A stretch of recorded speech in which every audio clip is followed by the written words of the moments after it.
لہذا وما كنا لنهتدي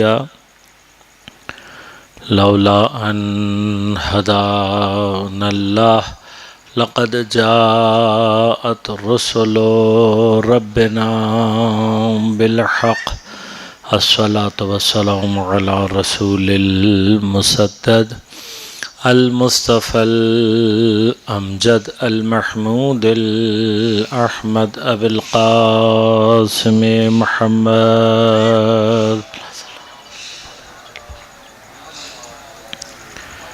والصلاة والسلام على أهل بيته الطيبين الطاهرين المعصومين المظلومين المنتجبين المنتخبين لا سيما بقية الله في الأراضين روحي وأرواح العالمين لتراب مقدمه الفداء ولعنة الله على أعدائهم أجمعين أما بعد قال الله تعالى في كتابه الكريم بسم الله الرحمن الرحيم فلولا إذا بلغت الحلقوم وأنتم حينئذ تنظرون ونحن أقرب إليه منكم ولكن لا تبصرون فلولا إن كنتم غير مدينين ترجعونها إن كنتم صادقين صلوات اللهم صل على محمد وعلى محمد وعجل فرجه مومنین کرام، سامعین محترم، عزیزان کرام قدر، خداوند کریم کا یہ احسان اور اس کی عنایات ہیں کہ اس نے ہمیں یہ توفیق عنایت کی کہ اس ماہ مبارک رمضان میں ہم نے کچھ لحظات قرآن کے محضر میں تدبر اور تفکر کے ساتھ بسر کیے۔ پروردگار آپ تمام سامعین کی توفیقات میں نہایت اضافہ کرے، خصوصاً وہ دوست جنہوں نے اس سارے سلسلے کو برپا کرنے میں کسی بھی عنوان سے زحمات اٹھائیں۔ پروردگار ان سب کی توفیقات میں بے نہایت اضافہ فرمائے، ہم سب کو توفیق عنایت فرمائے کہ اسی طرح سے قرآن کے محضر میں رہیں اور قرآن سے استفادہ کریں، خصوصاً اپنی عملی زندگی میں۔ آج کا دن امام حسن مجتبی علیہ السلام کی ولادت باسعادت کا دن۔ اللہم صلی علی محمد وعلی محمد۔ آپ سب کی خدمت میں تبریک و تہنیت پیش کرتا ہوں، اور بالخصوص خود امام حسن مجتبی علیہ السلام کو خدا کی بارگاہ میں وسیلہ بنا کر یہ دعا کرتے ہیں کہ پروردگار بحق سبت اکبر پیغمبر اکرم صلی اللہ علیہ وآلہ وسلم اللہم صلی امام حسن مجتبی علیہ السلام ہماری توفیقات میں اضافہ فرمائے۔ سورہ مبارک کا واقعہ انشاءاللہ تبارک و تعالی آج ہم خدا نے اگر توفیق دی تو اس کو مکمل کر لیں گے۔ خدا ہم سب کو اس سورہ کو سمجھنے، اس پر عمل کرنے کی توفیق عنایت فرمائے۔ سورہ کی اجمالی تفسیر اور ترجمے اور معارف کے حوالے سے کل جو بحث آخر میں ہوئی، ایک دوست نے اشارہ بھی کیا، لیکن میں خود تھوڑا سا شاید اس وقت متوجہ نہیں ہوا کہ جو بات وہ کہہ رہے تھے وہ زیادہ بہتر اور صحیح تھی۔ اس کو جا کر میں نے دوبارہ دیکھا کہ یہاں سے لے کر آخر تک گفتگو کا ایک اسپیسیفک سلسلہ ہے۔ کل جب ہم نے یہ بات کی تھی یہاں پر سورہ مبارکہ واقعہ کی 83 نمبر آیت میں کہ فلولا اذا بلغت الحلقوم، پس کیوں ایسا نہیں ہوتا کہ جب جان انسان کے حلق تک پہنچ جاتی ہے، وَأَنْتُمْ حِينَئِذٍ تَنْظُرُونَ، یا میں نے ایک معنی کیا تھا لیکن جو معنی دوست نے متوجہ کیا وہ زیادہ صحیح تھا۔ حِينَئِذٍ تَنْظُرُونَ بیسیکلی پروردگار یہاں پر انسانوں کو متوجہ کر رہا ہے کہ جب کوئی اور موت میں مبتلا ہوتا ہے، یہاں پہ تنظرون نہ صرف دیکھنے، ظاہری فزیکل آنکھ سے دیکھنے والی کیفیت کی طرف اشارہ ہے، بلکہ ساتھ ساتھ انسان کی بیچارگی کی طرف بھی اشارہ ہے۔ انتم حین اذن تنظرون، جس وقت کوئی موت سے دوچار ہوتا ہے، عالم نزع میں ہوتا ہے، اس کی جان حلقوم تک آ جاتی ہے۔ کل میں نے اس کی تشریح آپ کو کی کہ حلقوم تک آنے کی کیفیت کہ سائنٹیفکلی بھی بایولوجیکلی بھی انسان کے اوپر جب موت طاری ہوتی ہے تو محسوس بھی ایسا ہوتا ہے، شاید پریکٹیکلی بھی ایسا ہوتا ہے کہ جو برین سے جتنا دور باڈی پارٹس ہیں ان کے اوپر، ان کے اندر جو جان نکلنے، یا یوں سمجھ لیں کہ برین سے جو کنیکٹیوٹی ہے وہ ان پارٹس میں جلدی ختم ہو جاتی ہے، اور پھر آہستہ آہستہ یہ کنیکٹیوٹی اوپر کی طرف جاتی ہے، اور آخری مرحلہ انسان کا وہ ہوتا ہے کہ جب اس سے پوری طرح سے روح جدا ہو جاتی ہے۔ اس پورے مرحلے میں وہ جگہ، اب یہ تھوڑا سا ٹیکنیکلی ایک چیز یہاں پر ہمیں سمجھنے کی ضرورت ہے جس کو خدا باقاعدہ چیلنج کر رہا ہے، وہ ایگزیکٹلی مقام کون سا ہے۔ یہ موت کا وہ مقام ہے کہ جہاں پر آ کر انسان بیچارہ ہو جاتا ہے۔ کچھ کیسز ایسے ہیں ہمارے ہاں کہ جس میں بظاہر کسی کی ہارٹ بیٹ رک جاتی ہے، جس کو ہم ایک میڈیکل اصطلاح میں اس کی موت ہی ڈکلیئر کر رہے ہوتے ہیں، بعض اوقات کچھ منٹ تک یہ کیفیت باقی رہتی ہے، اور پھر الیکٹرک شاکس یا کسی اور وجہ سے دوبارہ سے اس کی سانس پلٹتی ہے۔ اس کیفیت کو بعض اوقات ہم یہ سمجھتے ہیں کہ شاید اس کیفیت میں اس کو زندہ ہم نے کیا ہے۔ یقیناً یہاں میں ان میڈیکل ایکوپمنٹس کی جو وساطت ہے اس کا منکر نہیں ہو رہا، یعنی اگر یہ چیزیں نہیں ہوتی تو شاید یہ بندہ واقعاً اسی وقت مر جاتا ہے، امکان ہے اس چیز کا، لیکن اس کو اویلیبل ہو گیا، اویلیبل ہونے کے بعد یہاں پر اس کو جو بھی شاکس دیے گئے یا جو کچھ بھی کیا گیا اور اس سے وہ واپس آ جاتا ہے۔ یہاں پر سم ٹائمز ہم یہ سمجھنے لگتے ہیں کہ شاید اس کو مرنے سے بچا لیا ہے تو اس میں کوئی ہمارا کمال ہے۔ ہمارا کمال نہیں ہوتا اس میں۔ یہ جو بعض اوقات انسان پر کچھ دیر کے لیے ایسی کیفیت طاری ہو کر دوبارہ زندگی اگر اس کی طرف پلٹتی ہے، تو اگر ہم شرعی نقطہ نگاہ سے دیکھیں یا اسلامی نظریات کو سامنے رکھ کے دیکھیں تو یہ اس کی حتمی موت ہرگز نہیں ہوتی۔ حتمی موت انسان کی وہ ہے کہ جو ایک مرتبہ آ جائے تو پھر دنیا کی کوئی طاقت اسے پلٹا نہیں سکتی۔ اب یہ وہ ایک ایسی جگہ ہے کہ جہاں پر نہ ہمارے پاس اب کوئی دعا، مثلا ہم یہ سمجھتے ہیں کہ شاید بعض ایکوپمنٹ کے ذریعے سے ہم کسی کو زندہ کر سکتے ہیں، ایسا کچھ نہیں ہے۔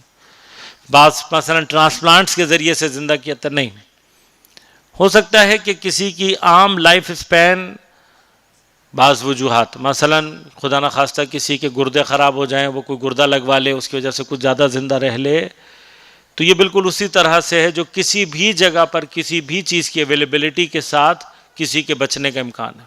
اس بچنے میں اور دوسرے بچنے میں کوئی فرق نہیں ہے، لیکن جہاں خدا کسی کے لیے موت کو ایک مرتبہ مقرر کر دے تو پھر وہاں پر انسان اس کے آگے بیچارہ ہے، دنیا کی کوئی طاقت مرے ہوئے کو پلٹا نہیں سکتی۔ اس مقام پر جو اللہ تبارک و تعالی ارشاد فرما رہا ہے انتم حینئذ تنظرون، اس مرنے والے کو تم صرف دیکھ رہے ہوتے ہو اپنی فزیکل آنکھوں سے، اور اس سے آگے تمہاری کوئی اپروچ نہیں ہے، نہ تم کچھ کر سکتے ہو۔ لیکن عین اس عالم میں جب تم اسے مرتا ہوا دیکھ رہے ہوتے ہو اور اس کی روح نکل رہی ہوتی ہے، نحن اقرب الیہ منکم، تم یہ مت سمجھو کہ تمہارے لگائے ہوئے ایکوپمنٹس، تمہاری چیزیں یہ چیزیں ہیں جو اس کو بچا لیں گی۔ نحن اقرب الیہ، ہم ہوتے ہیں اس کے نزدیک۔ یہ بنیادی طور پر کل بھی جو میں نے بات آپ سے کہی کہ رابطہ علیت و معلول، کاز اینڈ ایفیکٹ کا جو رابطہ ہے خالق اور مخلوق میں، یہ قربت بنیادی طور پر اس پر ناظر ہے، لہذا یہ قربت اقرب الیہ من حبل الورید بھی ہے، شہرک سے بھی زیادہ نزدیک ہے۔ یہ جو قربت ہے جو خدا کی اپنے بندوں کے ساتھ کاز اینڈ ایفیکٹ کی صورت میں ایجاد ہوتی ہے، یہ حقیقی قربت ہے۔ جو کہ زمان و مکان سے ماورا ہے. وَلَٰكِن لَا تُبْصِرُونَ، لیکن تم اس کیفیت کو جو ہم اس کے نزدیک ہیں یا جو اس کے اوپر چیزیں موت کی کیفیات وارد ہو رہی ہوتی ہیں، لا تبصرون، تم اس کو بس دیکھنے کی جو اس کی بصیرت ہے وہ نہیں رکھتے. کسی پر موت طاری ہمیں نہیں پتہ لگتا، جب سمٹمز اس کے کچھ آثار ظاہر ہوتے ہیں اس کے بعد ہمیں پتہ لگتا ہے کہ یہ مر گیا. لیکن اگر بعض لوگوں کی چشم بصیرت کھلی ہوئی ہو تو حتیٰ وہ ان مناظر کو بھی درک کر سکتے ہیں، ان مناظر کو بھی، ان مقامات کو بھی وہ اپنے آنکھوں سے دیکھ سکتے ہیں. بہت سارے یہاں پر واقعات موجود ہیں، میں ابھی ان کی تفصیل میں نہیں جاؤں گا. لیکن اب اسی کی کنٹینیوٹی میں کہ وہ جو مرنے والا ہوتا ہے تم صرف دیکھ رہے ہوتے ہو کہ وہ مر رہا ہے اور اس کی روح جو ہے وہ اس سے نکلنے والی ہے اور جدا ہونے والی ہے، کچھ کر نہیں سکتے تم. اور ہم جو اس کے نزدیک ہیں، یعنی ہمارا اس کے اوپر جو کنٹرول ہے، جو ہم اس کے ساتھ ہیں، اب یہ اقرب الیہ منکم میں علیت و معلول کے علاوہ خدا کی جانب سے جو فرشتہ ہے جو اس کی روح کو نکال رہا ہے، وہ خود ایک مرحلہ ہے کہ انتم ولکن لا تبصرون، مگر تم یہ ساری چیزیں دیکھنے ان کی بصیرت نہیں رکھتے.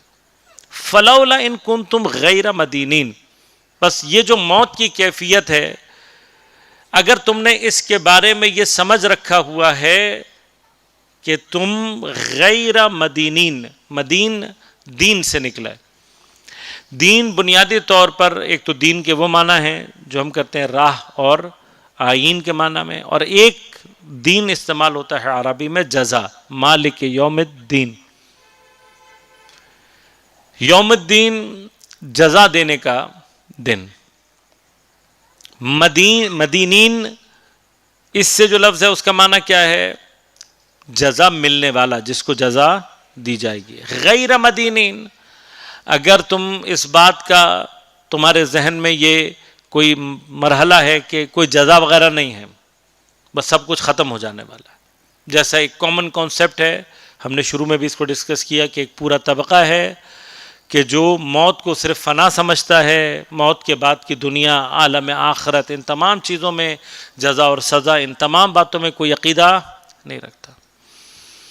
اب یہاں پر پروردگار عالم ایک بڑا عجیب و غریب قسم کا چیلنج دے رہا ہے انسان کو. اگر تم سمجھتے ہو کہ یہ دنیا کی حیات، اب غور کیجئے گا، ہمارے پاس مذہبی نقطہ نگاہ کے علاوہ ہیومن ہسٹری میں اور بھی جگہ ریکارڈڈ طور پر انسانوں کی جو عمریں ہیں وہ کئی 100 سال تک ریکارڈڈ ہیں. تاریخ میں ایسے کئی لوگوں کی عمریں موجود ہیں، سائنٹیفکلی بھی، یعنی ایک جنرل ہسٹری میں بھی ہمارے پاس بعض افراد کی عمریں موجود ہیں جو کئی 100 سال تک. عام طور پر بھی ایک انسان مثلا ایوریج ایج آپ 70-80 کر لیں، اب یہ جو 50 سال 40 سال 20 سال کی عمر میں مر رہا ہے، تمہارے حساب سے ایوریج ایج میں ابھی اس کو 40 سال اور لگ سکتے ہیں، 20 سال 10 سال 5 سال جتنے بھی ہیں، جو تم نے ایک سمجھا ہوا ہے کہ بھئی اتنا تو آن ایوریج انسان زندہ رہتا ہی ہے، تو اسی 5 سال کے لیے اس کی زندگی واپس پلٹا دو. بس اگر تم اس بات پر عقیدہ رکھنے والے ہو کہ کوئی قیامت آنے والی نہیں ہے، کوئی جزا نہیں ہے، تمہیں کوئی حساب و کتاب درپیش نہیں ہے، اور یہی دنیا اور یہی سب کچھ ہے، تو ترجعونہا ان کنتم صادقین. وہ جو بلغت الحلقوم ہو چکی ہے، وہ جو اب بالکل نزا کا آخری وقت اور روح سے جدا ہونے والی ہے، اگر تم سچے ہو، تم سمجھتے ہو کہ کوئی حساب کتاب نہیں ہے، تو ترجعونہا، پلٹا دو اس کو اگر تم پلٹا سکتے ہو. اب ٹیکنیکلی آپ یہاں پر دیکھیں، غور کیجئے گا، ابھی تک انسان نے سائنس میں جتنی مرضی ترقی کر لی ہو، کچھ کیسز کی طرف میں نے اشارہ کیا اور وہاں میں نے آپ کو متوجہ کیا کہ یہ جو شاکس کے ذریعے سے، یہ جو کسی دوا کے ذریعے سے، کسی ٹائم پر دوا لگ جانے سے جو لوگ واپس آ جاتے ہیں، ہم سمجھتے ہیں کہ یہ مر کر واپس آیا ہے. یہ مر کر واپس آنا نہیں ہوتا. جب تک پروردگار عالم نے کسی کی حتمی موت کو مقرر نہیں کیا، یہ غیر حتمی موت ہوتی ہے جس میں امکانات ہیں، گرچہ خدا ہی اس کے سبب اور اسباب مہیا کرنے والا ہے، لیکن جہاں خدا کسی کے لیے موت کو مقدر کر دے تو دنیا کی کوئی طاقت کسی کو پلٹانے والی نہیں.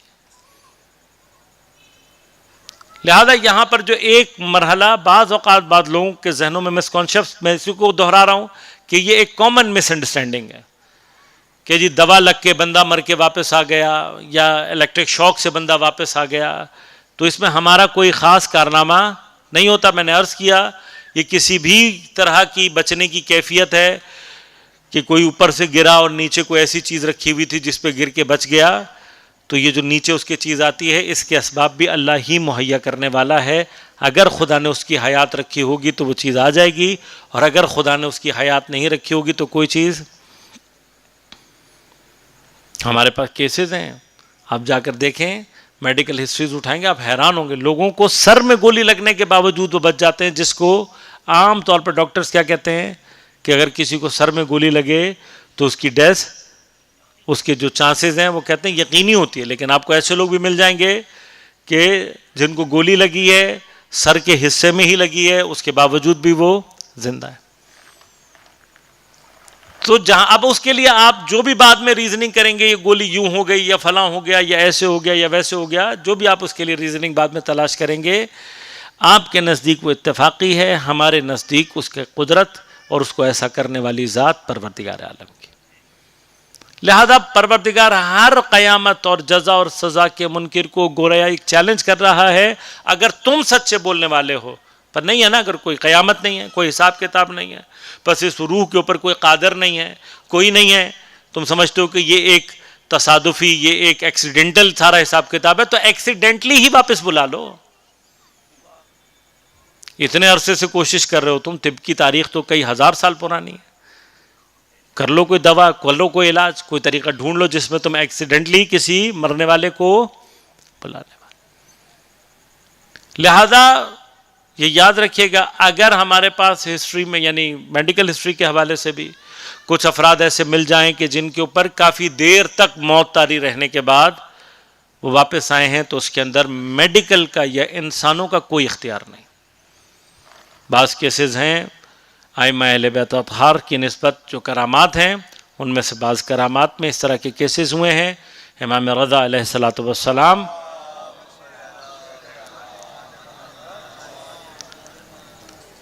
حضرت کے حرم کے بعض اوتھینٹیکیٹڈ واقعات، جب بھی آپ تشریف لے کر جائیں، خصوصاً مطلب جو حرم ایسے ہیں کہ جن کی معاملات اب الحمدللہ کچھ بہتر ہیں، وہاں پر کچھ آفیسز ایسے ہیں کہ جن کا کام ہے کہ اس حرم کے کرامات کو اوتھینٹیکیٹڈ طریقے سے رجسٹر کرنا.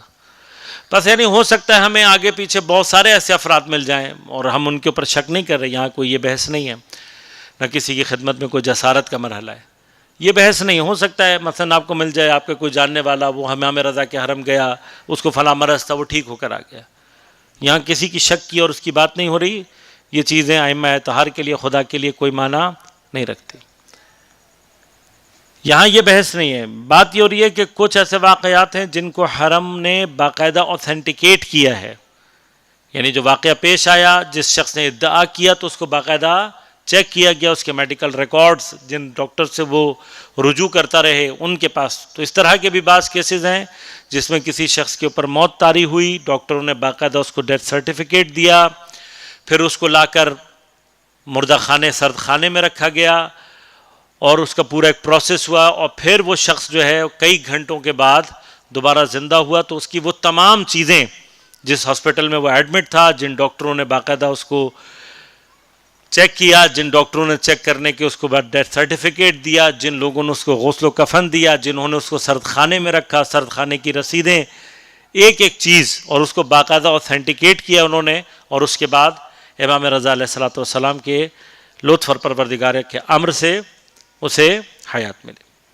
لہذا اب یہ بالکل آخری مرحلہ سورہ مبارکہ واقعہ میں پروردگار جس طرح سے افراد کی تقسیم کو بیان کر چکا کہ قیامت میں اب اسی چیز کو بالکل موت کے وقت، ہم نے اس کی طرف اشارہ بھی کیا تھا، کسی دوست نے جب سوال کیا تھا کہ قیامت تو آنی ہے، قیامت کی سب سے بہترین تیاری خود موت. ہمارے لیے جو مرحلہ ہے کہ اگر ہمارے ذہن میں شیطان کہیں یہ وسوسہ ڈال بھی دے کہ موت ابھی تو قیامت دور ہے، مثلا ہمارے ہی لیے، چونکہ ہمارا عقیدہ اور ایمان ہے کہ جب تک امام زمان علیہ الصلوۃ والسلام کا ظہور واقع نہیں ہوگا اس وقت تک قیامت نہیں آنی. تو کم از کم مجھ جیسے کچھ لوگ یہ تو سوچ سکتے ہیں کہ بھئی ابھی تو قیامت، چلو امام آئیں گے پھر قیامت آئے گی. اتنی دیر ہی میں نے فرض کریں، البتہ اس پر میں بحث کر چکا ہوں کہ مومن کے لیے قیامت دور.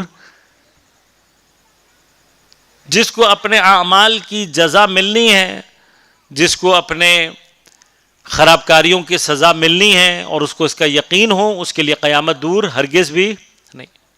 لیکن اگر فرض کریں کہیں یہ وسوسہ، کہیں یہ کیفیت ہمارے ذہنوں میں پیدا ہو جائے، تب بھی موت بہت ہی نزدیک.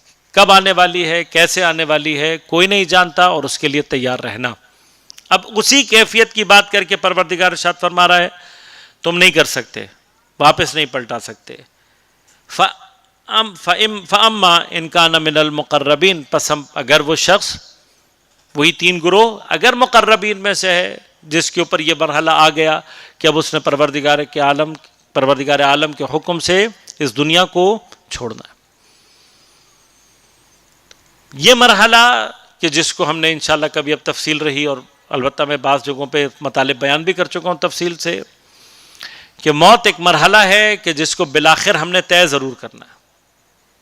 یہ مرحلہ جو طے کرنا ہے، اس مرحلے میں موت جو مقدر کر دی گئی، یعنی خدا اپنی مشیت سے، خدا اپنے علم سے اور اپنی مصلحت سے ایک وقت کو ہمارے لیے مقرر کر چکا ہے. یہ وہ مرحلہ ہے کہ جس کو حتمی موت کہتے ہیں، اور جب یہ آ جائے تو پھر ایک لحظے کی بھی دیری اس کا کوئی امکان نہیں ہے. اور خدا کی مصلحت اور اس کے علم کا تقاضا یہ ہے کہ بالآخر دنیا میں انسانوں کو ایک مقام پر آ کر اس مرحلے سے گزرنا ہے. بس موت کا جو تصور دین نے، موت کا اس معنی میں کہ جس کو حقیقتاً اس دین نے، قرآن نے موت کہا ہے، وہ بنیادی طور پر ایمان سے دوری کا کانسیپٹ ہے. لیکن اگر کہیں موت کا لفظ کسی ایسی جگہ پر استعمال ہو رہا ہو کہ جہاں ہمیں کسی کے ایمان کا یقین ہے، تو وہ صرف اس مرحلے کو بیان کر رہا ہوگا جہاں جسم اور بدن کی جدائی پیش آئی. یہ جسم اور بدن کی جدائی اگر ایمان کے ساتھ ہے تو پھر یہ موت نہیں ہے بلکہ مرحلہ شہادت ہے، جس میں وہ ایک ہائر اور سپیریئر حیات کے مرحلے میں داخل ہو جاتا ہے. اب اگر انسان اس مرحلے کو درک کر چکا ہو تو پھر اس کے لیے موت کوئی معنی ویسے بھی نہیں رکھتی. اس جگہ پر بھی پروردگار فرما رہا ہے فَأَمَّا إِنْ كَانَ مِنَ الْمُقَرَّبِينَ، اگر یہ مرحلہ جس کو پیش آیا ہے وہ مقربین میں سے ہوا، فَرَوْحٌ وَرَيْحَانٌ وَجَنَّةُ نَعِيمٍ، پس اگر یہ شخص مقربین میں سے ہے پس نہایتی آسان راحہ، بہت ہی راحت آسائش کے ساتھ، ریحان نہایتی بنیادی طور پر خوشبو کے معنی میں آتا ہے، ایک ایسی خوشگوار کیفیت کے معنی میں آتا ہے. روحن و ریحان، ایک انتہائی راحت اور ایک انتہائی کمفرٹیبل کیفیت کے ساتھ. و جنت و نعیم، وہ جنت کے جو نعمتوں سے پر ہے یہ سب اس کے لیے موجود ہے. یہ کون ہے جو مقربین کے درجے تھا؟ اما ان کان من اصحاب الیمین، اور اگر یہ مرنے والا اس کیٹیگری سے جس کو ہم نے اصحاب میمنہ یا اصحاب یمین کہا، فسلام لک من اصحاب الیمین، بس اس کو کیا کہا جائے گا؟ اس کو سلام کیا جائے گا، اس پہ سلامتی بھیجی جائے گی من اصحاب الیمین، اگر وہ اصحاب یمین میں سے ہوگا. یہ خود سلامتی کا مرحلہ. اب یہ وہ تمام کیفیات ہیں کہ جن کو روایات میں مختلف طریقوں سے بیان کیا گیا کہ جس وقت مومن کے اوپر موت طاری ہوتی ہے تو پھر فرشتے اس کے اوپر سلامتی اور درود بھیجتے ہوئے آتے ہیں، اور اس کی کیفیت ہے. ہم نے اپنے حتی بعض بزرگوں میں اس چیز کو تجربہ کیا ہے. آپ بھی اگر کبھی اپنے اطراف میں بعض بزرگوں کے حالات اور واقعات کو دیکھیں گے تو بعض بزرگوں کو اس طریقے سے پایا گیا ہے کہ علماء میں بھی کثیر تعداد، حتی مومنین میں کثیر تعداد ایسی ہے کہ جو موت سے پہلے مثلاً لیٹے ہوئے تھے، وہ اٹھے ہیں، بیٹھے ہیں، انہوں نے لوگوں کو سلام کیا ہے اور اس کے بعد دوبارہ لیٹ کر خالق حقیقی سے مل گیا. کتنے ہی مومنین سے متعلق مجھے اس طرح کی بات سننے کو ملی، اور اس کا یقین رکھے اگر واقعاً انسان دنیا میں کم از کم ایمان کے ان مراحل کو طے کرے کہ خدا اس کے لیے اصحاب یمین میں سے ہونا قرار دے، تو فرشتے واقعاً اس کو سلامتی بھیجتے ہوئے آتے ہیں، اور یہ وہی منظر ہوتا ہے کہ انتم ہینا تنظرون، تم صرف دیکھنے والے ہوتے ہو، لیکن لا تبصرون، تمہیں وہ چیزیں دکھائی، بصیرت کی آنکھ جو نہیں ہوتی ان کو دکھائی نہیں دے رہا ہوتا۔ اللہم صلی علی محمد۔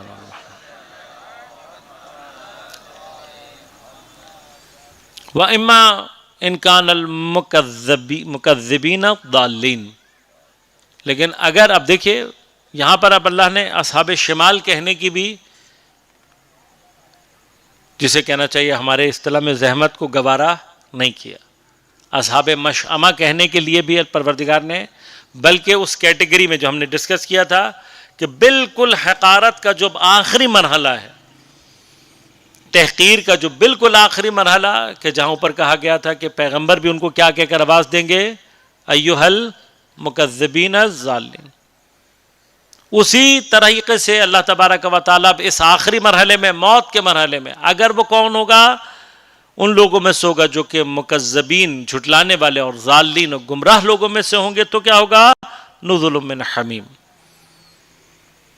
نزل کا معنی میں نے آپ کی خدمت میں کر دیا، عربی میں نزل اس دسترخوان کو کہا جاتا ہے کہ جو مہمانوں کے لیے بچھایا جاتا ہے، اور یہ تحقیر کا ایک انداز ہے کہ کسی کے لیے یہ کہا جائے، مثلا کہا جائے تمہارے لیے گفٹ میں مثلا 2 کوڑے ہیں، تمہیں گفٹ میں مثلا کچھ درے ملیں گے، تمہارا انعام یہ ہے کہ تمہیں سزا دی جائے گی۔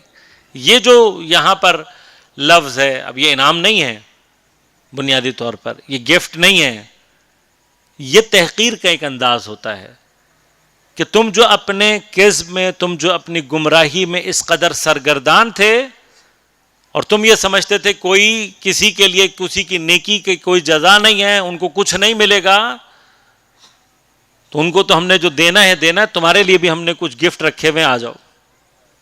اب تمہارا گفٹ کیا ہے، من حمیم، وہی کھولتا ہوا پانی کہ جو جس کی ڈسکرپشن میں نے آپ کو دی، بدبودار، کڑوا، نہایتی ناگوار اور کھولتا ہوا پانی۔ وہ تسلیت جحیم، قیامت کے ناموں میں سے دوزخ کے جو نام ہیں، یا دوزخ کے جو مقام، جہنم کے بعض مقامات ہیں جن کو بعض عنوان کے ساتھ اللہ تبارک و تعالیٰ نے ڈسکرائب کیا، مثلا خود جہیم دوزخ کے ناموں میں سے ایک نام ہے کہ جو اس سوزش کی اور بھڑکتی ہوئی آگ کی کیفیت کو ڈسکرائب کرتا ہے۔ تسلیہ وصل سے نکلا ہے، وصل یعنی ملنا، تسلیت و جہیم یعنی تمہیں بھیج دیا جائے گا، تمہیں ڈال دیا جائے گا، تم سے وہ چیز آ کر وصل ہوگی یا وارد کر دیا جائے گا تمہیں، کس میں، جہیم میں، آگ میں۔ بس جہاں سے پروردگار عالم نے سورہ مبارکہ واقعہ میں، یعنی کس قدر تذکر ہے اس میں، اس اعتبار سے کہ انسان قیامت اور موت دونوں کی طرف متوجہ رہے، اور یہ ذہن میں رکھے کہ کم از کم اگر انسان وہ مراحل طے نہ کر سکا اپنی زندگی میں کہ مقربین کے مراحل تک پہنچے، تب بھی کم از کم اپنی کوشش اس کی یہ ہو کہ وہ اصحاب یمین میں سے شمار کیا جائے۔ خود موت کا مرحلہ، جیسا میں نے آپ کی خدمت میں عرض کیا کہ خدا یہاں پر بہت واضح، مقربین کا معاملہ الگ ہے، خود اصحاب یمین کے لیے بھی موت ایک بڑا خوشگوار مرحلہ، کوئی آپ پر سلامتی بھیج رہا ہے۔ لہذا امام جعفر صادق علیہ السلام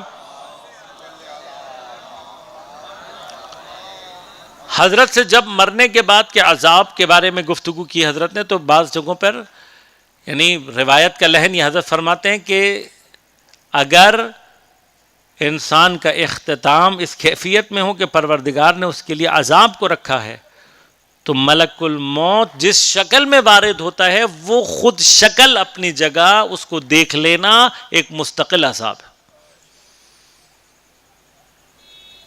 عذاب کی کچھ کیفیتیں، مثلا ہم معمولاً جو ہم عذاب کی کیفیت کو سمجھتے ہیں وہ یہ ہوتا ہے کہ عذاب کی کیفیت یہ ہے کہ ہم کسی چیز سے ڈر جائیں، ایک اندرونی خوف کی کیفیت، یا ہم کسی کو جلا دیا جائے یا مار دیا، جلانا مارنا یہ سب ہماری ٹچ کی جو سینس ہے اس سے تعلق رکھتا ہے.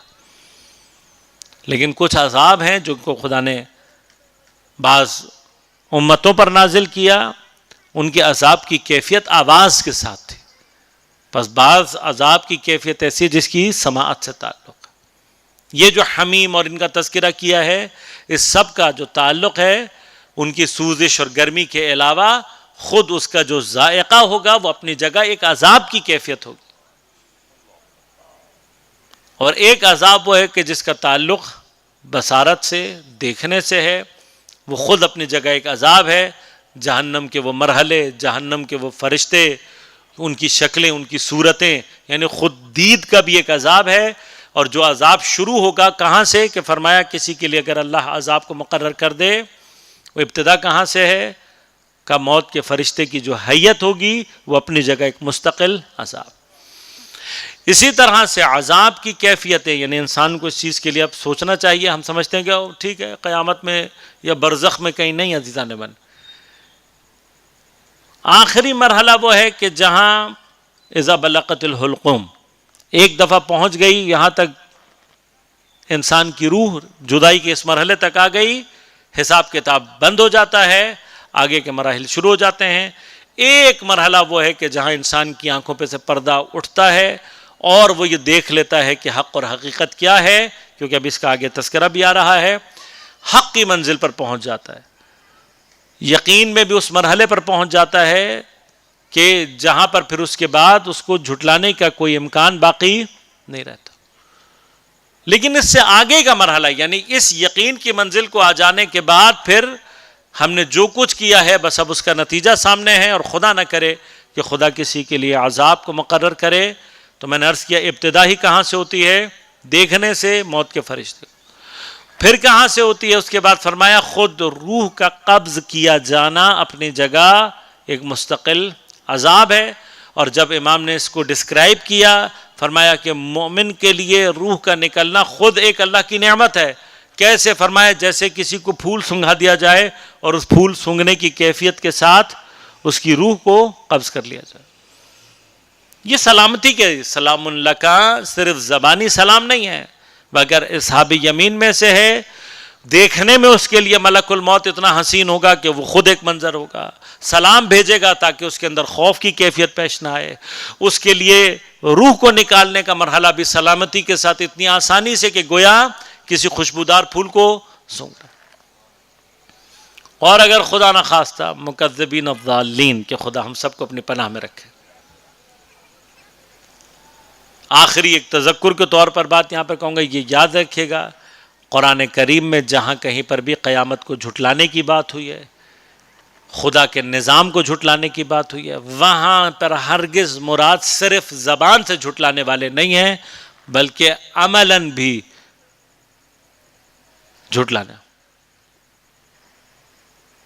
ارأیت الذی یکذب بالدین، کیا تم نے دیکھا نہیں ایسے شخص کو جو کہ یوم الدین، قیامت کے دن کو جھٹلانے والا ہے.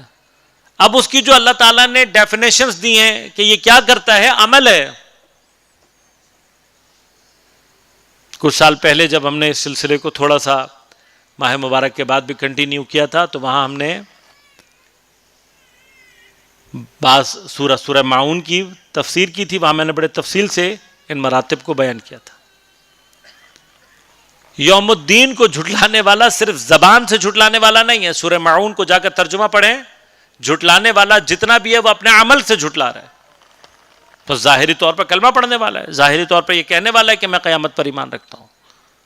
لہذا مکذب، جھٹلانے والا، قرآن کریم میں زبان سے بھی ہیں، بعض لوگوں کو تھا کفار ہیں، مشرکین ہیں، لیکن اگر ہم معنی کو دقیق انداز سے دیکھیں تو حتیٰ عمل سے جھٹلانے والا کو خاص طور پر پروردگار نے مکذبین میں شامل کیا. بس اگر میں یوم الدین کو جھٹلانے والا نہیں ہوں، اگر میں جزا اور سزا کو جھٹلانے والا نہیں ہوں، تو میرے عمل سے ظاہر ہونا چاہیے.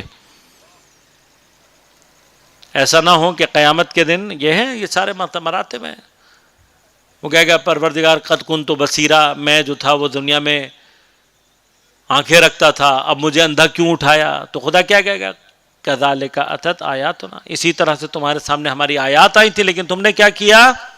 تم نے ان کو فراموش کر دیا، آج تمہیں فراموش کر دیا جائے گا۔ یہ آیات آنے کا معنی کیا ہے؟ چیزیں ہمارے اور آپ کے سامنے آتی ہیں، لیکن اگر ہم جان بوجھ کر ہٹا دینے کا، جان بوجھ کر فراموشی کا، ابھی ذرا سی چوٹ آتی ہے، ذرا سے حالات ٹینشن میں آتے ہیں، ذرا سی سختی آتی ہے تو ہمیں خدا، قیامت، ہر چیز یاد آ جاتی ہے، اور جہاں پرابلم سولو ہوئی یہ ہمارے حالات ہیں۔ اللہ اکبر، یا رسول اللہ، یا عالم۔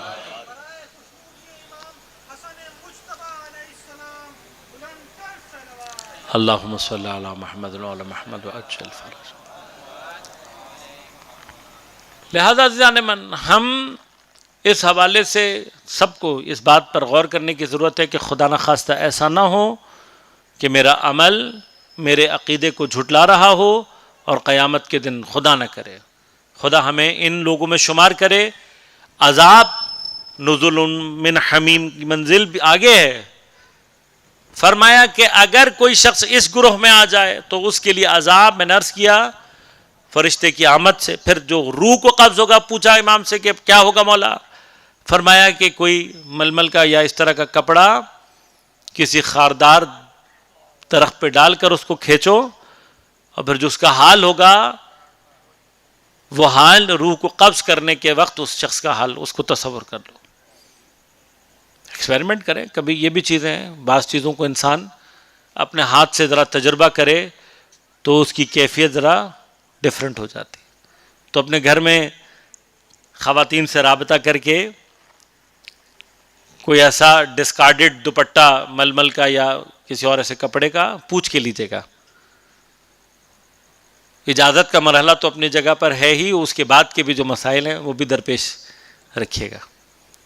اور خواتین سے بھی کہوں گا کہ آپ بھی تجربے میں شامل ہو جائیے گا۔ ایک ایسا ڈسکارڈڈ دوپٹہ، کراچی میں کیکر کے درختوں کی کوئی کمی نہیں ہے، زیادہ اس کو کچھ کرنے کی ضرورت نہیں ہے، صرف ڈال کر کھینچ لیجیے گا، آپ کو اندازہ ہو جائے گا کس طرح سے کیکر کے درخت کے کانٹے تار تار میں الجھ کر اس کے تار تار کو توڑ رہے ہوتے ہیں۔ واقعاً اگر انسان توجہ کرنا چاہے، تشبیہ معکوس، یہ اگر اس کو کنسیڈر کیا جائے، معکوس کیا ہوتی ہے؟ جب تشبیہ دی جا رہی ہوتی ہے، مثلاً فلان الکل اسد، فلاں شیر کے معنی میں، یہ پازیٹیو ایک ہی رخ میں شجاعت کو دیکھا جا رہا تھا۔ کبھی کبھار الٹ ہوتا ہے، یعنی سختی کو بیان کرے اور نرمی کا ذکر کیا جائے، نرمی کو بیان کیا جا رہا اور سختی سے کی مثال دی جائے۔ تشبیہ معکوس کی شدت ہمیشہ شدید ہوتی ہے۔ کیکر کے کانٹے اتنے خوفناک نہیں ہیں جتنے میرے وجود کے اندر کانٹے خوفناک ہیں۔ ململ کا دوپٹہ اتنا لطیف نہیں ہے جتنی اللہ نے انسان کی روح کو لطیف خلق کیا۔ ململ کے کپڑے پر وہ افتاد نہیں آتی جو روح کے قبض کرتے ہوئے اگر انسانی وجود میں کانٹے ہوں تو جو افتاد اور تکلیف روح پر آتی ہے، بس ہر اعتبار سے معکوس ہے، الٹ ہے تقریباً کیفیت ہمدر کے، یعنی اس قدر لطیف مرحلہ۔ اب یہ کانٹے کیا ہیں؟ بس ایک جملے میں، زیادہ تفصیل میں نہیں جاؤں گا۔ کیا کانٹے ہیں جو ہماری روح کو اپنے اندر اس کو لپیٹ لیتے ہیں؟ یہ کانٹے حب دنیا کے کانٹے ہیں۔ دیکھیے، جب بھی یہ بات کہی جاتی ہے، اس سے ہرگز مراد یہ نہیں ہے کہ انسان دنیا کو چھوڑ کر جنگلوں میں چلا جائے، ہر چیز سے منہ موڑ لے، نہیں، دین یہ نہیں کہتا۔ یہ نعمت اللہ تعالیٰ نے مومنین کے لیے رکھی ہیں۔ لیکن حب دنیا کیا ہے؟ حب دنیا یہ ہے کہ ہم کسی چیز کو سے اتنے اٹیچ ہو جائیں ہم سے چھوڑی نہ جائے۔ لہذا خود سائیکالوجی میں ہیبٹس کے نام سے ایک پوری بحث ہے، اور اپنے اوپر کنٹرول کیا ایک ذریعہ، یعنی آپ اگر اپنے آپ کو سیلف کنٹرول کے مرحلوں میں لے کر آنا چاہتے ہیں، ایک ذریعہ یہ ہے کہ اپنی ہی ہیبٹ سے فائٹ کریں، مت پڑنے دیں اپنی کوئی ہیبٹ۔ یہ اپنے سیلف کنٹرول کے ایک راستوں میں سے ایک راستہ ہے۔ ہمارا حال کیا ہے؟ چائے نہ ملے تو سر میں درد ہو جاتا ہے، چائے نہیں چھوڑی جا رہی، کسی سے پوچھو سکو جی سگریٹ نہیں چھوڑی جا رہی, کسی سے پتہ نہیں پان چھالیاں نہیں چھوڑا جا رہا. یہ جو ہم اچھا کیا چیز ہم سمجھتے ہیں ٹھیک ہے اللہ نے کوئی حرام تو نہیں کیا. بابا یہاں پر حرام کی بحث نہیں آ رہی ہے, یہاں حرام مکروہ مستحب کی بحث نہیں ہے.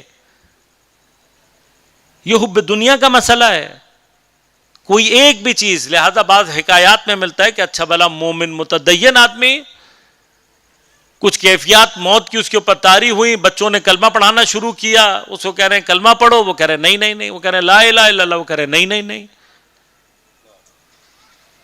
وہ اللہ نے لطف کیا, اس سے افاقہ ہو گیا اس کو. بچوں نے سب جو رشتہ دار کھڑے ہوئے تھے سب نے تعجب کیا, اتنا متدین آدمی, اتنا دیندار آدمی. جو کچھ حالات اس کے بہتر ہوئے اس سے پوچھا بھائی کیا ہو گیا تھا, ہم تمہیں کلمہ پڑھانے کی کوشش کر رہے ہیں, تم کہہ رہے ہو نہیں نہیں نہیں. تاجر تھا, تجارت کرتا تھا, کہا وہ گلدان میں بڑی دور سے بڑا سنبھال کے لے کر آیا تھا, بڑا عزیز تھا مجھے. تم مجھے کلمہ پڑھانے کی کوشش کر رہے تھے اور مجھے نظر آ رہا تھا کہ شیطان ہاتھ میں اٹھایا ہوا ہے اور مجھ سے کہہ رہا ابھی توڑوں گا ابھی توڑوں گا. میں اس گلدان میں اتنا الجھا ہوا تھا کہ جب تم مجھ سے کہہ رہے تھے کلمہ پڑھو تو مجھے کلمہ سمجھ میں نہیں آ رہا تھا, میں اس کو کہہ رہا تھا نہیں نہیں نہیں یہ مت توڑو. ایسا نہ ہو ایک پان چھالیہ ہی ہمیں لے کر بیٹھ جائے. اللہم صلی علی محمد علی محمد. حب دنیا, خود سیلف کنٹرول کا ایک راستہ کیا ہے کہ کوئی ہیبٹ اپنے اندر پیدا نہ ہونے دیں کسی چیز کو, یعنی یہ تمام چیزیں جو ہمیں مجبور کر رہی ہیں. لہذا جو سیلف کنٹرول کے مراحل وہ کہتے ہیں کوئی کسی چیز کو اس طرح سے, ہر وہ چیز کے جو نفس کو اچھی لگنے والی ہے. اب اس سے مراد یہ نہیں ہے کہ وقت پہ نماز مت پڑھو, یہ بھی ہیبٹ بن گئی ہے. اور اتفاقاً مزیدار بات بتاؤں آپ کو, یعنی اس میں علماء نے بحث کی ہوئی, کہا ہیبیچول نماز کو بھی آگے پیچھے کر دو اگر ہیبیچول پڑھ رہے ہو. خود اپنی جگہ یہ بحث ہے. یہ تو اب میں اس بحث کو کھولنا نہیں چاہتا کہ ہماری عبادات ہیں یا کچھ ہیبٹس ہیں,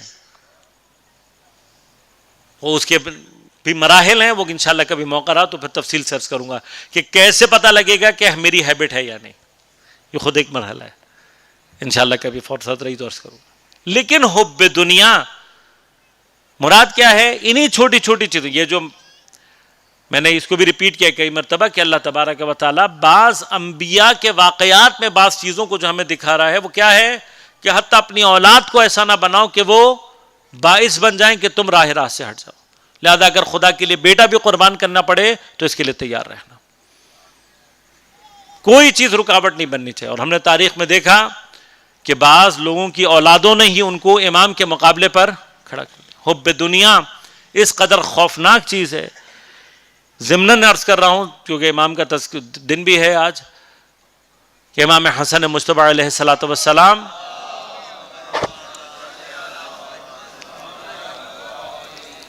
یہ جو ہمارے ہاں امام سل یہ ہم سے زیادہ باہر سے آوازیں آتی ہیں.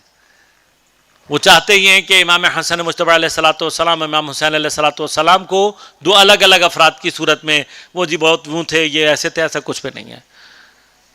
امام حسن کی جگہ امام حسین علیہ الصلوۃ والسلام ہوتے, وہی کرتے جو امام نے کیا, اور امام حسن مجتبی کی جگہ اگر امام حسین ہوتے وہی کرتے جو حضرت نے کیا.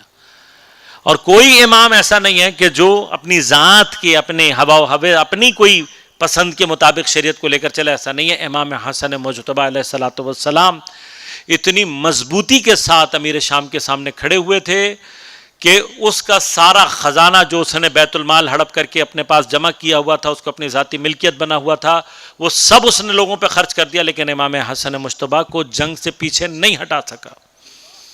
حضرت امیر علیہ الصلوۃ والسلام سے جنگ کرنے کے بعد اسے بہت اچھی طرح سے سمجھ میں آ گیا تھا کہ امامت سے جنگ آسان کام نہیں ہے.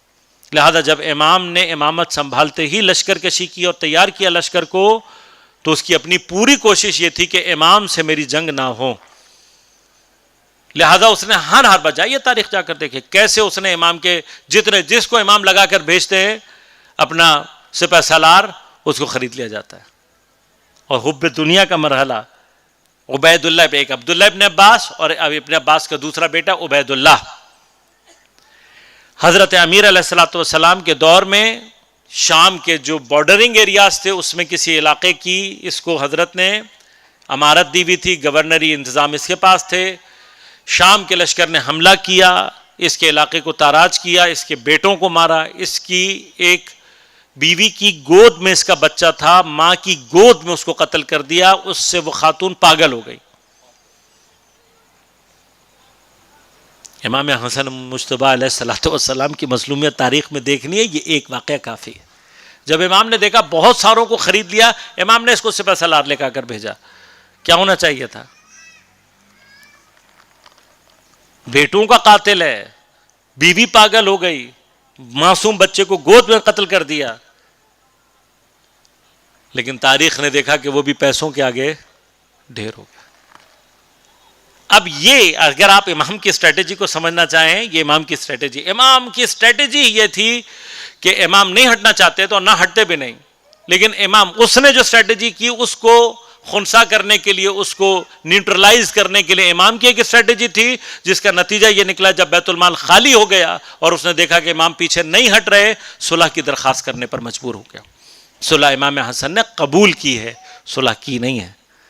زمین آسمان کا فرق ہوتا ہے اس میں. لیکن حب دنیا کی اگر ایک چھوٹی سی مثال دیکھنا چاہیں، آپ کے سامنے ہے اپنے ہی بچوں کا قاتل انسان کو اس کے سامنے کھڑا کیا جائے اور وہ پیسے لے کر، یہ حب دنیا اتنی خطرناک.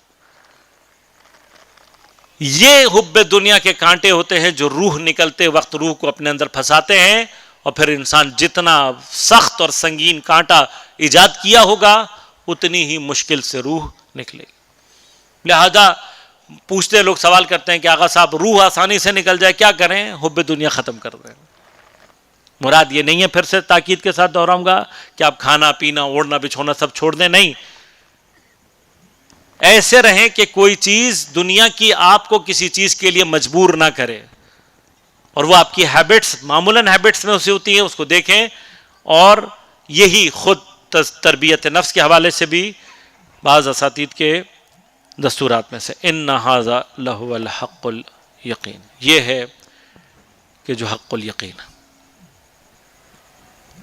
علم الیقین شاید ہم میں سے بعض کو حاصل ہو جائے، قیامت آنی ہے.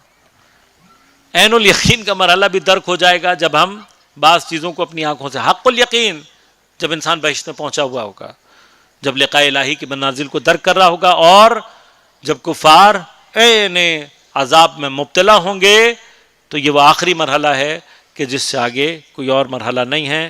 فسبح باسم ربک العظیم، پس اپنے عظیم پروردگار کی تسبیح کرو. پروردگار ہم سب کو قرآن سمجھنے اور اس پر عمل کرنے کی توفیق عنایت فرما. شب جمعہ بھی ہے، پروردگار تجھے واسطہ امام حسن مجتبیٰ علیہ الصلوۃ والسلام کا، آپ کے حقیقی وارث امام زمان علیہ الصلوۃ والسلام کے ظہور میں تعجیل فرما. تمام علماء مراجع اعظام کو اپنے حفظ و امان میں رکھ، تمام مومنین کو اپنے حفظ و امان میں رکھ، ان کی پریشانیوں کو دور فرما، مشکلات کو آسان فرما. ہم سب کو امام کے اعوان و انصار میں شمار ہونے کی توفیق عنایت فرما. بار الہ ہمارے مرحومین کی مغفرت فرما، حاضرین کے جتنے مرحومین ہیں ان سب کی مغفرت فرما. وہ دوست جنہوں نے اس تمام سلسلے کو برپا کرنے میں کسی بھی عنوان سے زحمات کی، بار الہ ان کے مرحومین کی مغفرت فرما. تمام حاضرین، تمام اس سلسلے کو برپا کرنے والے افراد، بار الہ سب کی توفیقات میں اضافہ فرما. ہمیں قیامت کے دن ان افراد میں سے شمار مت فرما کہ جن کو تو ان لوگوں میں قرار دے گا کہ جنہوں نے قرآن سے مہجوریت کو اختیار کیا. پروردگار ہمیں اصحاب قرآن، قرآن سے محبت اور قرآن سے عشق کرنے والوں میں شمار فرما. ربنا تقبل منا انک انت السمیع العلیم برحمتک یا ارحم الراحمین. ایک مرتبہ سورہ فاتحہ پڑھ کر اپنے مرحومین شہدائے ملت جعفریہ بالخصوص جن دوستوں نے اس سارے سلسلے کو برپا کیا ان کے مرحومین کے لیے سال فرما دیجئے. بسم اللہ الرحمن الرحیم. الحمدللہ رب العالمین الرحمن الرحیم مالک ایاک نعبد و ایاک نستعین اهدنا الصراط المستقیم صراط الذین انعمت علیہم غیر المغضوب علیہم ولا الضالین.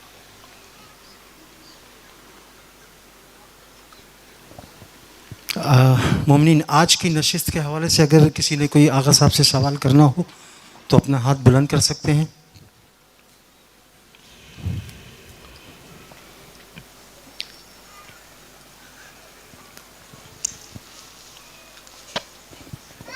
اگر ممکن ہو تو کچھ کی انڈیکیٹرز بتا دیں کہ نماز اول وقت پڑھ رہا ہے بندہ تو وہ عادت ہے یا واقعاً عبادت کے لیے پڑھ رہا ہے، اگر ہو سکے تو.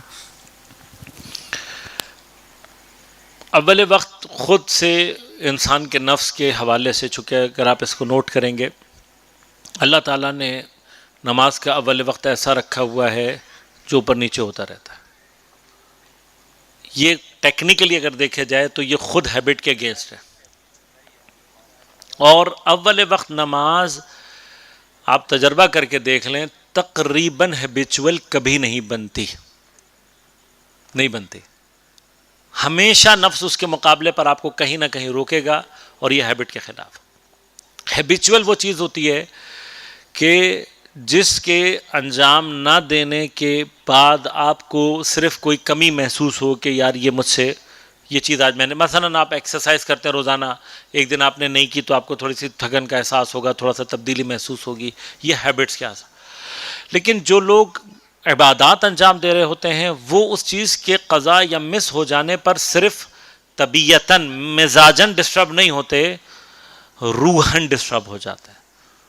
پھر وہ ان کا ایک سلسلہ باتن یہ ہوتا ہے. یہ آپ اس کو کریں گے تو آپ کو اندازہ ہوگا کہ ہر ایسے مرحلے میں جب انسان آگے کی طرف بڑھتا ہے تو چونکہ روح کی بلندی اس کے ساتھ ہوتی ہے، ان میں سے کوئی چیز جب آدمی کی ڈسٹرب ہوتی ہے تو باقاعدہ اس کے لیے ایک مرحلہ توبہ کا، استغفار کا، خدا سے قرب کا، اور اس کیفیت کو دور، مثلا کہ میں آج خدا کے حضور میں یہ نہیں کر سکا، وہ کیفیت جو طاری ہوتی ہے وہ ہیبیچول اس سے بہت ڈفرینٹ ہوتی ہے. خواہران میں سے اگر کسی نے سوال کرنا ہو تو بتا دیجئے. السلام علیکم مولانا. علیکم السلام. وہ ایک جہنم کی ٹکر میں ایک عذاب ہے نا جس کا نام ذرحریر ہے، تو ایک عذاب ہوگا، سردی کا عذاب ہوگا، اس کے متعلق پوچھنا تھا. سردی کا عذاب اصل میں جہنم میں جو عذابوں کی کیفیت ہے وہ بہت مختلف ہے. ہر چیز کا جو کیفیت ہے عذاب کی، صرف یعنی گرمی کا عذاب نہیں ہے، صرف یہ عذاب نہیں ہے کہ اللہ تعالیٰ جو ہے وہ صرف لوگوں کو جو ہے وہ جس عذاب میں مبتلا کرے گا اس کا تعلق آگ سے اور حرارت سے ہو، بلکہ جہنم کے عذاب کی کیفیتوں میں سے ایک عذاب وہ بھی ہے کہ جو سردی کی شدت کے ساتھ ہوگا. ہم سردی میں بھی بعض چیزوں کو ملاحظہ کرتے ہیں کہ بعض چیزیں سردی جب بہت زیادہ شدید ہو جاتی ہے، کراچی والوں نے تو یقیناً کبھی اتنا تجربہ نہیں کیا ہوگا، لیکن اگر آپ بھی کبھی سردی کے ایام میں گلگت بلتستان چلے جائیں تو آپ کو اندازہ ہو جائے گا سردی کا ایک خاص ٹمپریچر یعنی آتا ہے کہ جس میں اگر آپ نے غلطی سے باہر کسی لوہے کی چیز کے اوپر اگر ہاتھ لگا دیا تو آپ کی انگلیاں چپک جاتی ہیں، اور یہ چپکنے کا مطلب یہ ہے کہ واقعاً وہ کھال اتار دیتی ہیں. تو جو لوگ مطلب ان علاقوں میں رہتے ہیں ان سے کبھی پوچھے گا کہ بہت سخت مراحل ہوتے ہیں. یہ اب اگر فرض کریں جیسے آگ میں جلنے کے حساب سے انسان سوچے کہ آگ جلاتی ہے تو کیسے ہوتا اور کیا مرحلہ ہوتا ہے، بالکل اس کے مقابل پر انسان کو اللہ تعالیٰ جو لوگ خدا اللہ سے اپنے حفظ امان میں رکھے، کسی کو اگر سردی کے عذاب میں مبتلا کرے گا تو خدا جانے وہ کیسی سردی اور اس کے کیا آثار ہوں گے، اس کو انسان تصور نہیں کر سکتا.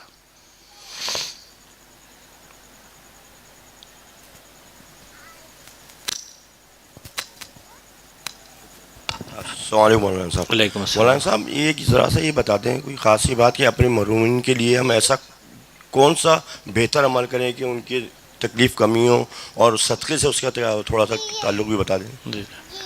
روایات میں جو آیا ہے دو چیزوں کی بہت شدید تاکید کی گئی ہے، ایک مرحومین کے لیے صدقے کی تاکید ہے، اور ایک علماء نے خاص طور پر اور علامہ طباطبائی رضوان اللہ تعالیٰ علیہ خاص طور پر جس چیز کا تذکرہ کرتے ہیں وہ درود. فرمایا کہ درود جو ہے محمد و آل محمد علیہ الصلوۃ والسلام پر مرحومین کے لیے اس سے زیادہ منافع کی اور فائدہ پہنچانے والی چیز کوئی اور نہیں ہے. اور یقیناً اگر یہ کیفیت با جماعت ہو، یعنی ایک ساتھ درود بھیجا جائے اور اس کے ثواب کو ایصال کیا جائے، تو یقیناً اس کے اندر جو یعنی شدت یعنی اس کا جو اس کے جو ثواب کی کیفیت ہے وہ اتنی ہی زیادہ ہوتی ہے. السلام علیکم. قبلہ یہ عرض کیجیے گا قرآن کی ترتیب اور تدوین کے حوالے سے بتائیے گا کہ اگر 6666 آیات کو 30 پاروں میں اور 114 صورتوں میں ڈیوائڈ کیا گیا ہے. تو ان صورتوں کے جو نام ہیں وہ کس طرح تجویز کیے گئے؟ کیا جب قرآن نازل ہوا تو اسی ترتیب سے سورہ بھی بالکل اسی طرح نازل ہوئیں، یا یہ رسول خدا یا مولا کائنات کے زمانے میں ترتیب دے دیا گیا تھا، یا بعض لوگوں کا کہنا ہے کہ حجاج بن یوسف کے زمانے میں یا کسی اور نے اس کو ترتیب اور تدوین کیا ہے؟ اس حوالے سے تھوڑا عرض کیجیے گا. شکریہ. آغا جان اس پہ البتہ ہم تفصیلاً گفتگو کر چکے ہیں اس سے پہلے بعض دروس کے اندر، لیکن دہرا دیتا ہوں کہ ترتیب کے حوالے سے قرآن جو نزول کی ترتیب ہے وہ نہیں ہے، یہ بالاتفاق تمام مسلمانوں میں ہے. اور جو موجودہ ترتیب ہے ہمارا بھی عقیدہ یہی ہے کہ یہ پیغمبر اکرم صلی اللہ علیہ وآلہ وسلم نے اپنے زمانے میں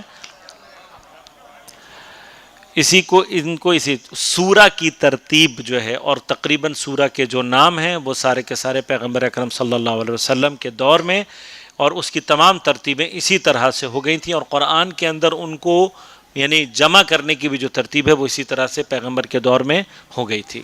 حجاج ابن یوسف ثقفی کا کوئی کام نہیں ہے، یہ مفت کے گولڈ میڈل ہیں جو تقسیم کیے جاتے ہیں. اس کو میں کئی دفعہ دہرا چکا ہوں کہ قرآن کے اوپر زیر زبر حضرت امیر علیہ السلام نے اپنی نظارت میں ابو اسود دویلی کے ذریعے سے رضوان اللہ تعالیٰ علیہ کے ذریعے سے لگوائی، اور امام سجاد علیہ السلام نے نقطے جو اس کے اوپر لگوائے ہیں وہ امام سجاد علیہ السلام نے ابو اسود دویلی کے 2 شاگردوں سے اپنی نظارت میں لگائی ہے. صرف اہل قرآن و وارث قرآن کا کام ہے کہ انہیں پتہ ہوتا ہے کہ کہاں کیا چیز لگنی ہے.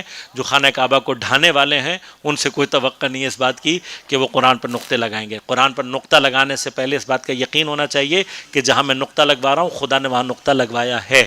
یہ کام سوائے معصومین علیہ السلام کے اور کوئی نہیں کر سکتا. اس کے جو 30 جز کی تقسیم ہے وہ البتہ بعد میں ہوئی ہے آسانی کے لیے، اور اس کے لیے پھر ترکیب یہ کی گئی کہ جہاں پر جز کو اختیار کیا گیا وہاں پہ جو پہلا اس کا لفظ تھا اسی کو جز کا نام دے دیا گیا.